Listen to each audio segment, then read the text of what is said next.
Doutor Marcelo Rocha Monteiro está de volta conosco, já com condições melhores aí de conexão, para seguir. Nós acompanhamos aqui a sua fala, doutor Marcelo, até o momento que o senhor comparava com os Estados Unidos e falava, né, sobre a questão de ministros da Suprema Corte ficarem por um tempo muito maior no cargo do que outros ministros e outras autoridades em Brasília, na capital federal.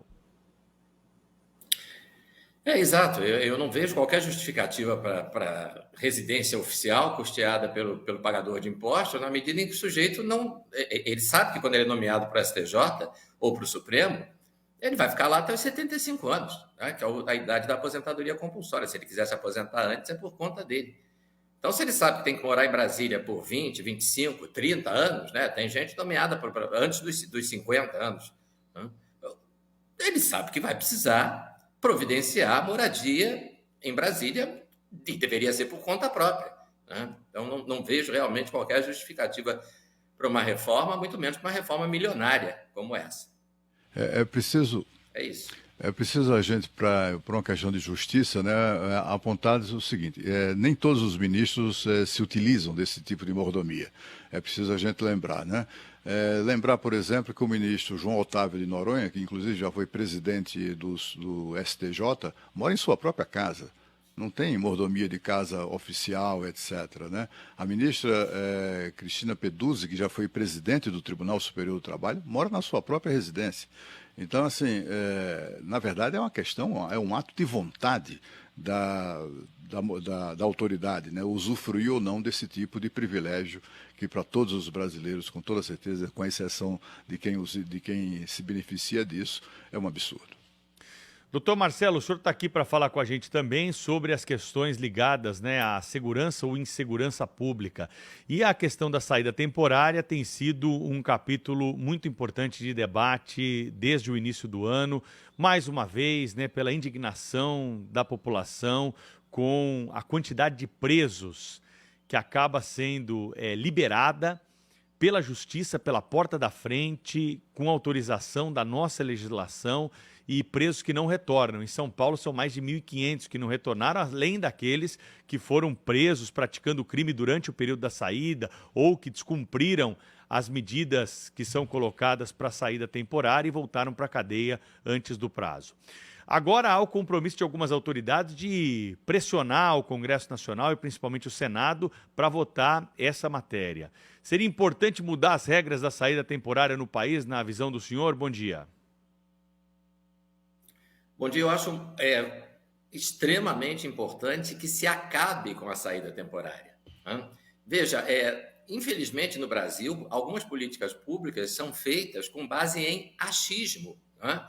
Quer dizer, não existe nenhum estudo sério, absolutamente nenhum, que demonstre qualquer benefício da saída temporária. Quer dizer, a ideia, né, de que o preso que ainda está longe de cumprir a sua pena, né? O preso que cumpriu apenas uma pequena parte da sua pena, ele vai se ressocializar porque você vai abrir a porta da frente da cadeia para que ele saia, né, e fique alguns dias por ano na rua, né, sem qualquer tipo de controle, sem qualquer tipo de fiscalização, e isso vai ajudar na sua ressocialização, porque para ser ressocializado, ele precisa estar no meio da sociedade, né? E aí você pergunta para esse sujeito que defende esse ponto de vista, como parece infelizmente ser o caso do novo secretário nacional de segurança pública, né? Que, como o Pedro muito bem disse outro dia aqui no jornal Gente, linha dura não pode ser, porque um sujeito que defende saída temporária certamente não é linha dura, né? Então você diz assim: ilustre secretário, quando esse cidadão cometeu o crime pelo qual ele está cumprindo pena, o estupro, o assalto, o homicídio, o latrocínio, onde é que ele estava? Ele estava numa ilha deserta? Ele estava no deserto do Saara? Ele estava lá nos cumes do Himalaia, sozinho? Não, ele estava em sociedade. Ele vivia no meio da sociedade. Você está dizendo que ele precisa ir para o meio da sociedade para se regenerar, se recuperar, se reabilitar, seja qual for o verbo, mas ele vivia no meio da sociedade quando ele cometeu o crime.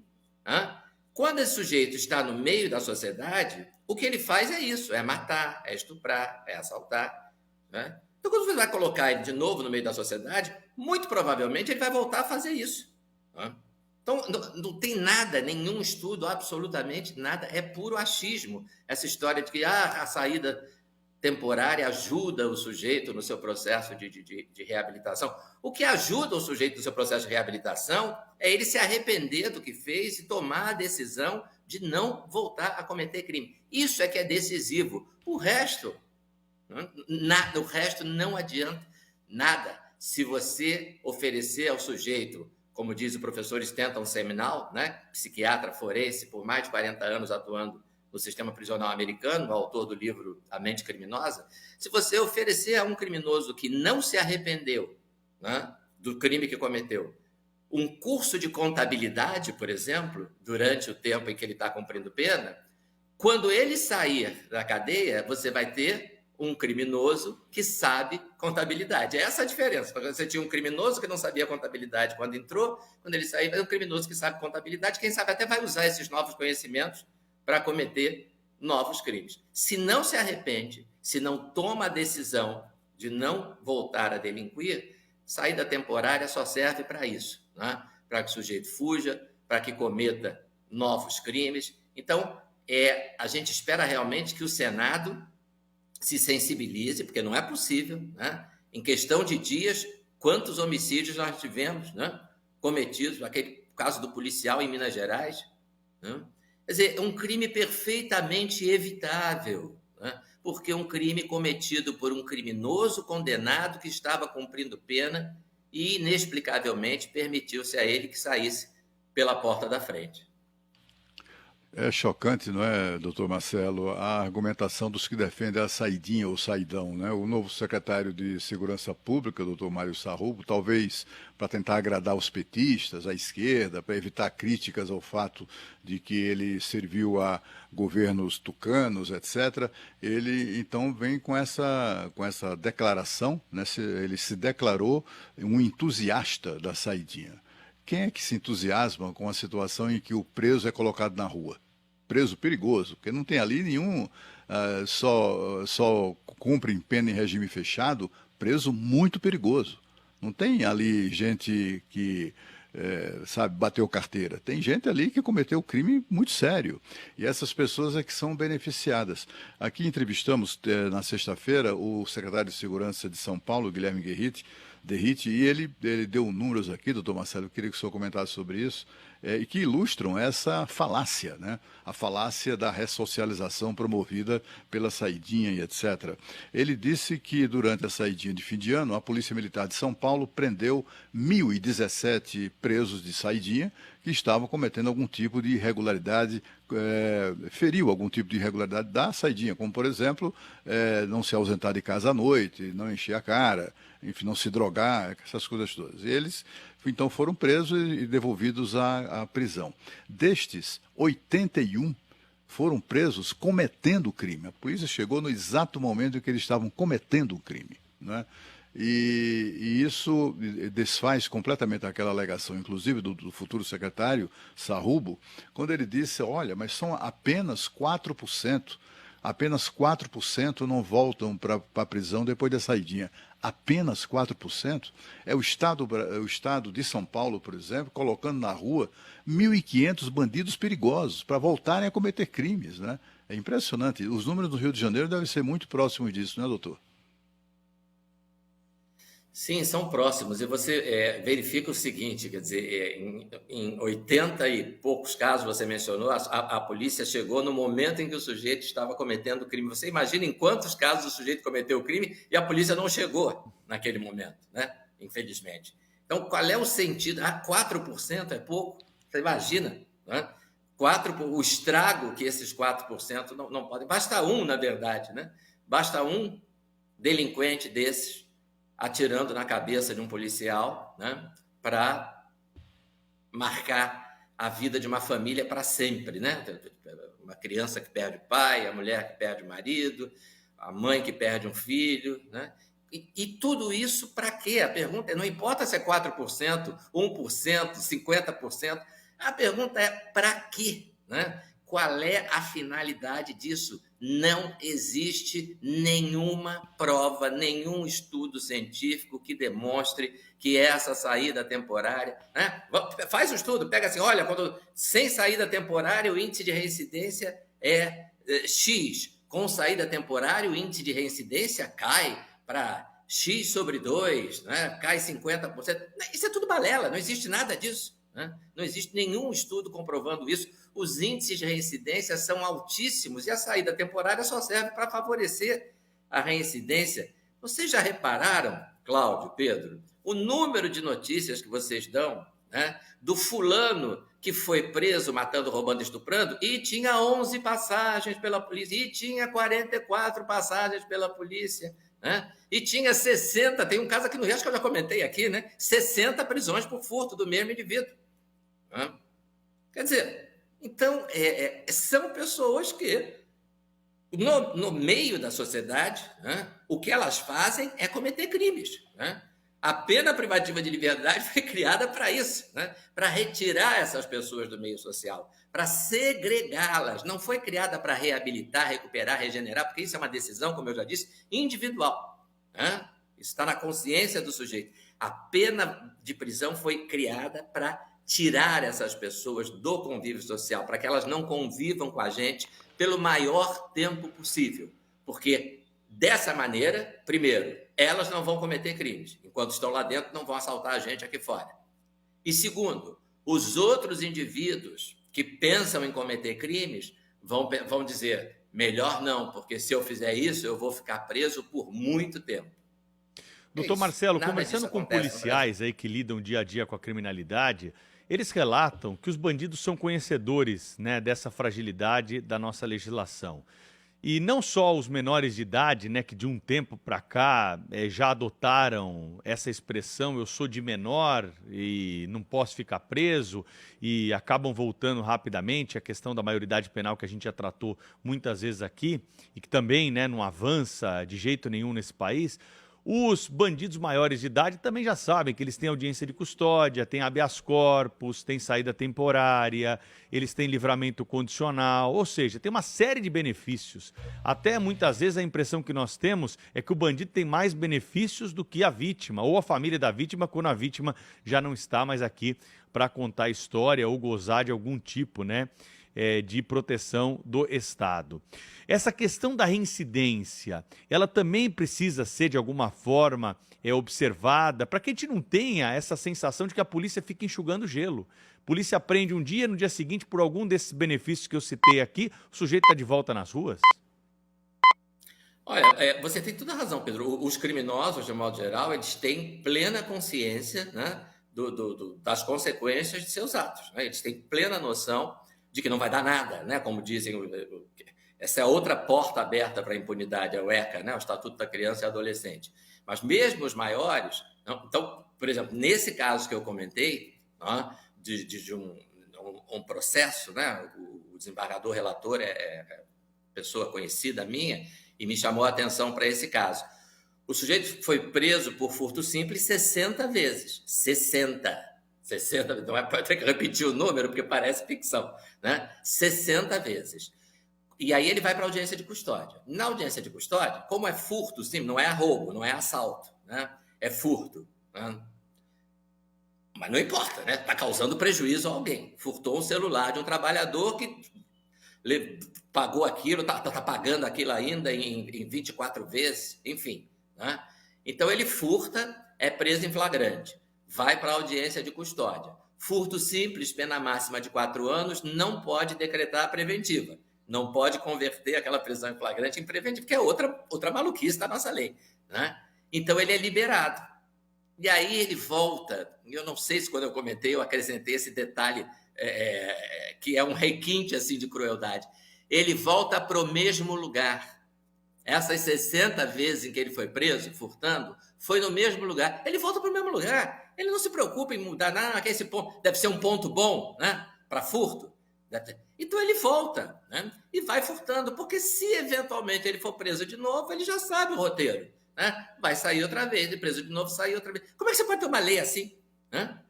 Como é que você pode ter uma lei que não diga, olha, se for preso pela segunda vez ou pela terceira vez, não interessa se a pena é de 4 anos, de 2 anos, vai ficar preso. Né? Vai ficar preso porque já mostrou que está na rua para roubar, está na rua para furtar, está na rua para cometer crime. Né? Então, é impressionante, né? Como a nossa lei é pródiga em criar direitos e benefícios para criminosos sem qualquer razão, né? Sem nada que justifique isso, a não ser essa visão ideológica de que, coitadinho, ele já foi punido pela sociedade, afinal, ele é uma vítima, né, do capitalismo opressor. Então, não vamos puni-lo de novo, né? Ou vamos estabelecer uma punição a mais branda possível, quase simbólica, né? É isso. E quem paga o preço é a sociedade.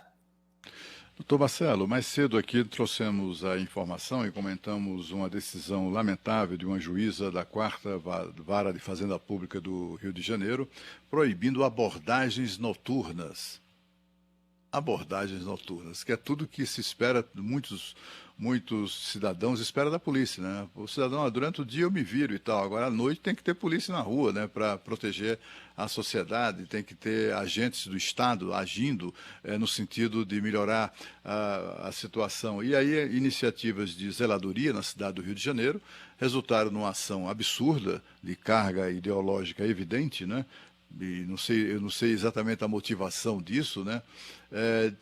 Pedindo que a justiça proibisse qualquer tipo de abordagem do Estado, né? E isso foi concedido por essa juíza, Maria Paula Galhardo. Eu não gostaria de citar o nome, mas a gente precisa apontar responsabilidades, né? O que se espera é que isso venha a ser derrubado, etc. Eu queria que o senhor comentasse exatamente sobre esse tipo de decisão. A gente já viu o Supremo Tribunal Federal proibindo a polícia do Rio de Janeiro de entrar nas favelas para combater os criminosos. A gente viu em São Paulo a prefeitura sendo proibida de dar assistência aos moradores de rua por um padre que agora é acusado de pedofilia e seus aliados de um partido político, o PSOL. Enfim, a justiça vem tomando decisões lacradoras, né? Porque assim, uma coisa é a lacração do político, do padre oportunista, outra coisa é a decisão da justiça. O cara lá, o oportunista, tem até o direito de fazer isso, de tomar iniciativa. Mas a justiça, uma juíza proibir abordagens noturnas, dizendo que isso viola os princípios de respeito à dignidade dos cidadãos, etc. Tá feia a coisa, hein, doutor Marcelo?